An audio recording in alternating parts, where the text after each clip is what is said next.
मैंने कुछ लोगों को देखा है, अगर कोई नेक काम कर लेते हैं ना, तो फिर वो कहते हैं चूंकि मैंने किया लिहाजा सारी दुनिया फौरन ये करे।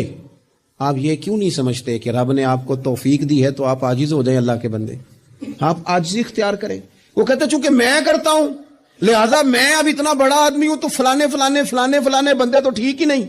हजरत सादी शिराजी कहते हैं कि तहज्जुद का टाइम था, पुराने जमाने में ना लोग मुसाफिर अक्सर रात मस्जिदों में आके गुजारते थे, तो कहते हैं मस्जिद में लोग सोए हुए थे सारे, तहज्जुद का टाइम था, मैं तहज्जुद की नमाज पढ़ रहा था, मेरे वालिद भी साथ थे, तो मैंने अपने अब्बा जी से कहा ये देखो कितने बदनसीब हैं, नफलों का टाइम है और ये सोए हुए।